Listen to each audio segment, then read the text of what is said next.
Welcome to Maine Public Book Club. I'm Bill Nemitz, and today we are talking to Kate Woodworth about Little Great Island, a novel, and it sure is. Welcome, Kate. Thank you. It's wonderful to be here. I had a ton of fun reading this book. I have to tell you, anybody who's spent time on the Maine coast or particularly on an island in Maine tapped right into that special way of life here. But before we get into the story, I want to talk a little bit about you, because I did read a bit about you here and there. And I think the most astounding fact that I came across was that you wrote your first novel when you were 12 years old. Can you tell us about that? Is it in print? No, well, it depends on how you define print. There are a couple of copies. Happily, my teacher at that time, which was some 60 years ago, has a copy, and I have a copy as well. We being my elementary school class at Dedham Country Day School in Dedham, Massachusetts, had a teacher who had come to the school after graduating from Harvard and riding his motorbike across country. He came back to the East Coast and realized he needed a job. So he called up a friend of his who was a teacher at DCD and got a job teaching the boys sports. Did not pay the bills. So he said, "What else can I teach?" And they said, "Well, composition." So this was a man who did not know how to teach elementary school students, who came and taught us beginning in 5th grade, and he really taught us how to write. He taught us all of the mechanics of writing. He had us writing a lot. He read out loud to us, which I think is critical for writers. And over the course of the year, he built us up to where he asked that we write a novel, which probably by today's standards is a novella at best. But I was thrilled. But by 5th grade standards, it's War and Peace, I assume. Exactly, yes. It did take the better part of a year. Sure, yeah. What was the name of it? I'm curious. It's called The Prince, and it's about a cougar. I was obsessed with cougars at the time. How about that? Well, let's cut to the present here, and this really just multi-layered book. There are things I want to talk about the island first, but before we do, maybe as we start the story, Mari is coming back to the island on the ferry and leaving something obviously dark and nefarious in her past, which we later learn is a cult, an agricultural religion-based cult. I, like many other people probably, was really fascinated by this because in my own family, we had an experience with a family member who lived very much the same trajectory. You know, went there, kind of disappeared, and then lo and behold, one day, I'm back, and had this kind of epiphany that this was all not what it was supposed to be. I was curious as I read it, because you captured so much of that person's story that I thought, how do you research cults? How do you find out about them, because they're so impenetrable? It's interesting. One of the things I really, I struggled with Mari's character, because I needed her to be really likable to readers and really sympathetic to readers. So Mari is somebody who's really interested in sustainable agriculture. She really wants to do that with her life. And she gets the opportunity to go to graduate school and recognizes that she's ready to actually get out there and have her hands in the dirt. So she comes across this thing called a farming ministry. Well, Mari, like me, was not raised in a particularly religious environment, so she just kind of bypassed that whole idea, the ministry part of it, and the fact that people are praying. That's up to them. They get to do that. I should add as a corollary there that I lived in Utah for almost 30 years, and we are not Mormon. I raised my kids to understand that you respect other people's religion, but you don't need to participate. So that was really playing into it. And then over the course of Mari's time there, it was the way somebody has expressed it to me. It's like putting the frog in the water and turning the heat up. And I think that's really what happened with Mari. The heat kept turning up until finally she got burned. She hopped out of the pot. Yeah, she had to hop out of the pot. Yeah, well, in just in the nick of time, it would seem. Yes. And now on the other side of the coin here, we have the island, which is Little Great Island. I spent a lot of time scouring my geographic knowledge of Maine, trying to figure out which island it is. I think it was finally in the acknowledgments when there was some reference to several people on North Haven. I said, that was one of my finalists. And I got the impression that it was basically North Haven without Vinyl Haven right next to it. Yes. You know, because North Sorry, Haven, Vinyl Haven. North Haven is in itself a very little microcosm. Yes. And it seemed to fit all those things. To the point where you have many characters, and I want to get into this a little later in this book, and there are a lot of disparate threads, all moving very much in the same direction, but you're keeping track of lots of stories within the story. And then every once in a while, a chapter backs out, and it's the island talking. Tell us how that became part of the formula for the book. The first chapter of the book, which is in that omniscient island point of view, was actually the first part of this book that I wrote. And it came from a point where I really wanted to just be on the island in my imagination, just for various sort of emotional reasons. And of course, that's what writers do. We create worlds that we can go into, and then we invite our readers into them. So really on that first one, it was just trying to capture the sensory experience of being on this island, which played a very important role in my young adulthood, as it had for my father many years before he first took us there. Was this North Haven? Yeah. And as I really had to confront what the structure of this book was and what exactly I was trying to communicate, I realized, and again, we probably talk about this later, but I needed all of those perspectives, and I needed this overarching omniscient point of view of the island, both to tie all of those voices together, but also because fundamentally this is a book about climate change. I needed to ensure that the earth and all of those other living creatures were incorporated into the story as well. Because I had the sense on the island chapters of kind of looking down. And as we all know, if you fly someplace, for example, you can be down on the ground, caught up in the minutiae of everyday life, and then you get up to 10, 20,000 feet, and it's all one. And over time, it never changes, even though it's changing. Yep. And I think islands in particular seem to capture that sense of timelessness, if you know what I mean. There's a timelessness, absolutely. I mean, I think one of the things that people who go to North Haven always appreciate is that sense of stepping back in time. But there's another chapter, it was actually one of the last pieces that I wrote of the book, Shell Dirt History, where I realized that I didn't want this to be just a book about what's happening right now or what people's concerns were about the future. Because when you look at the fact that all of the rocks and the water and the fish and the birds are all part of this story, history has to be a part of it. And I'm talking, ancient history going all the way back. Yeah. Thanks to OceanView at Falmouth, Islandport Press, and Coffee by Design for their generous support of the club. Without organizations like these, shows like this would not be possible. Let's talk about the characters. I think there are 11. Yes. 11, Humans. and people whose stories are being told. There are other people on the periphery, but they are the cast, if you will. And they all have amazing stories to tell, and the way they intertwine, like Lydia and Tom, for example. Who would have thought, How, and you introduce each chapter by basically telling us who the focal point of this chapter is going to be, yet everyone else comes waltzing in and out as necessary.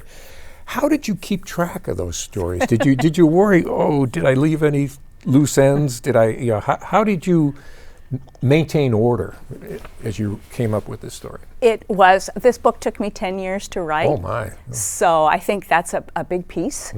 And I have likened it to playing 3D chess in the dark, and I don't play chess. So it was tremendously complex, just at that sort of higher level of organization. When I first started writing the book, I was not intending to write a novel. I just, as I said, wanted to be on this island.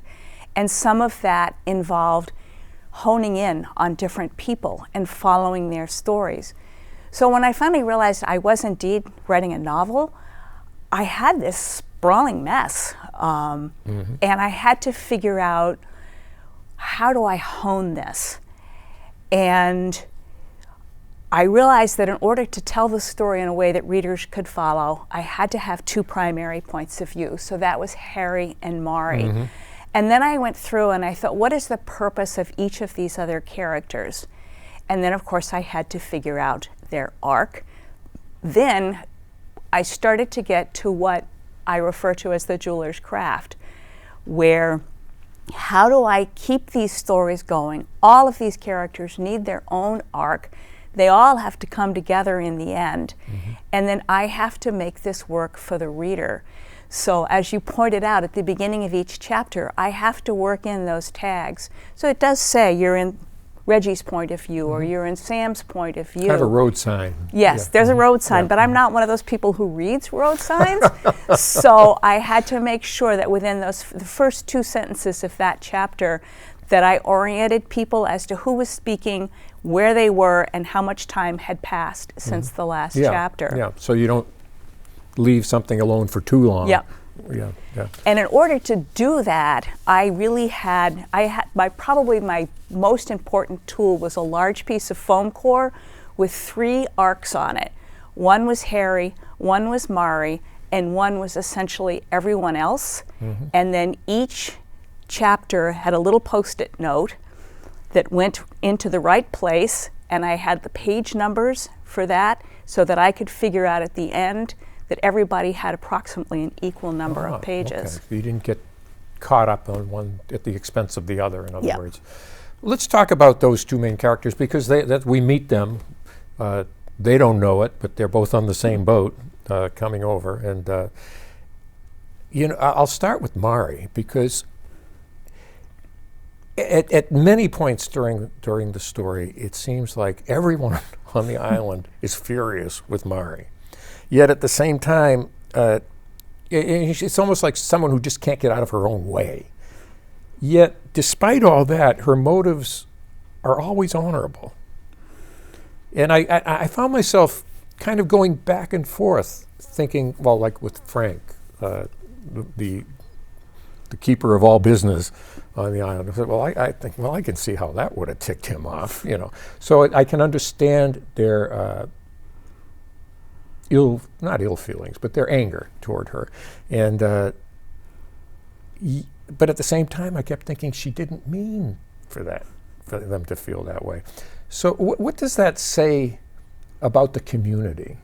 That you have somebody with lofty goals, very idealistic, yet coming from a place of trauma, parachutes back onto the island, and within months or weeks, everybody on the island is furious at her for different reasons. What does that tell you about the community, that they don't like being intruded upon? Or? I really was playing a lot with the idea of homeostasis. And you have, I think, in a lot of communities, just as you do in your own body, there's a homeostasis, and something comes along and pokes that. And to just mix my metaphors, you now have that mobile that's been put into action. What is it that brings that back into a new balance, that incorporates this amount of change? And so really what throws the island off is both Maury's return and Harry's arrival back on the island. And the dynamics between the two really is what causes a lot of the issue, and then also it is where the resolution comes from.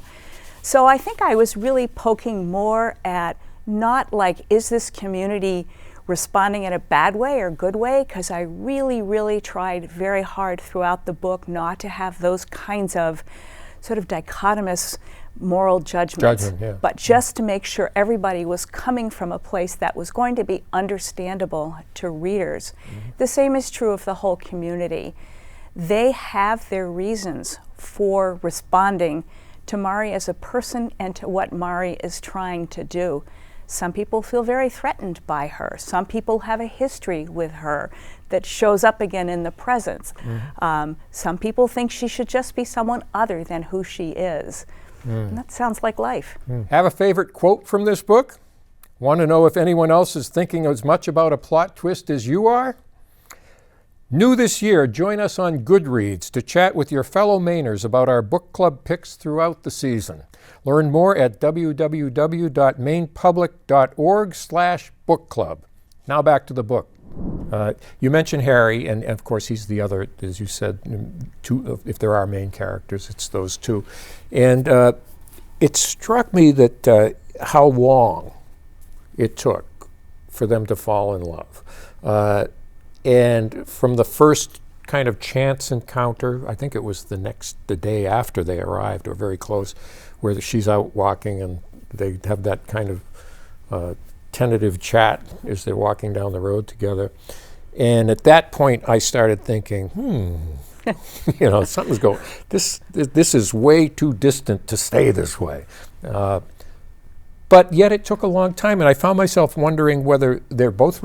I knew that they're both recovering from some kind of personal loss. Harry, of course, his late wife Ellie, and in Mari's case, this life she thought she had that blew up in her face, and that she was basically fleeing from now. And I was wondering if that shared sadness that they both felt was ultimately what kept them from getting together, or was it a catalyst for bringing them together? Or was it both? I've already admitted I'm not a big dichotomous thinking person. Sure. So I think it really was both.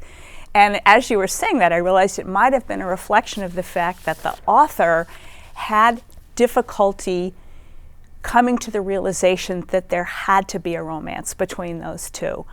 I specifically gave them a lot of differences, including there's this fairly big age difference between the two of them, because I didn't want to write a love story. Yeah, right. And other than the love story for our planet and for this island.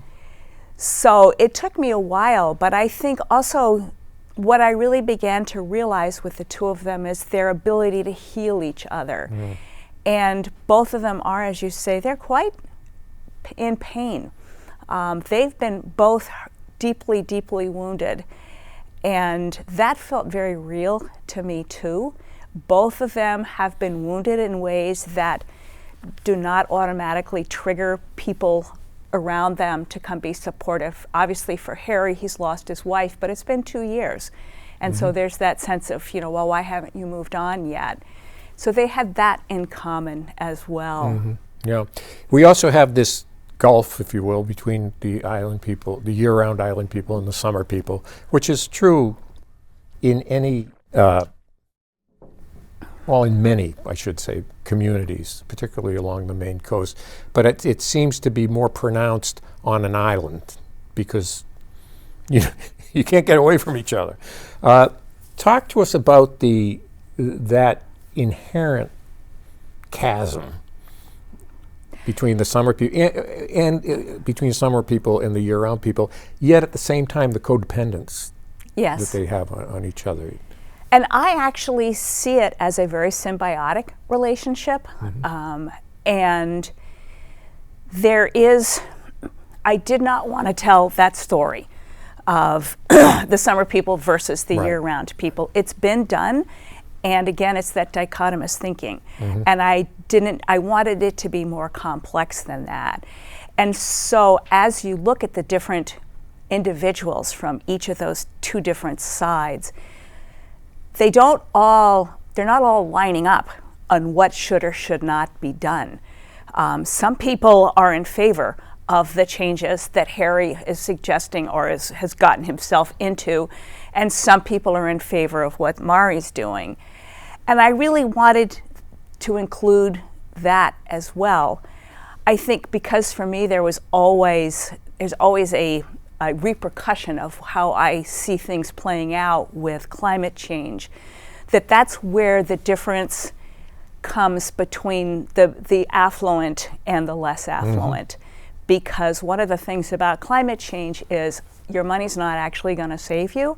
It may help you for a little bit longer, but in the end, it's not going to save you, and we need to address this situation as a community. Yeah. And so that's what I was really looking at with all of the individuals and with those two different factions, if you will. You may have money to build a new dock, but 10 years from now, Yeah. you're going to have to build a new dock. Yes. That kind of thing. Or a bunker, or whatever you think it is. Let's talk about that, because there is a strong current, no pun intended, So to speak, yes. throughout the story about the looming threat that anyone along the Maine coast knows well is real.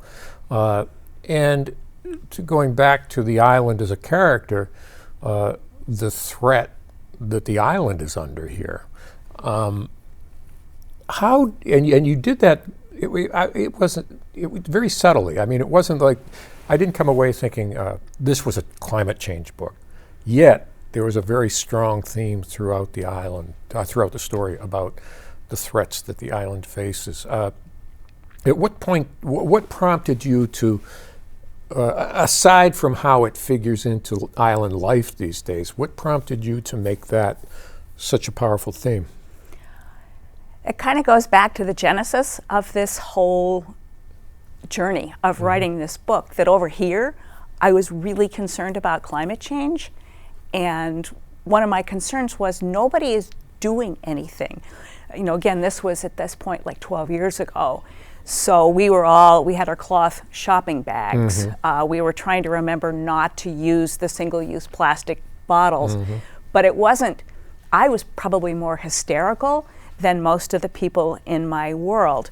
And over here I was trying not to write a novel. I was just writing these fun stories and really allowing myself to play on this island in my imagination.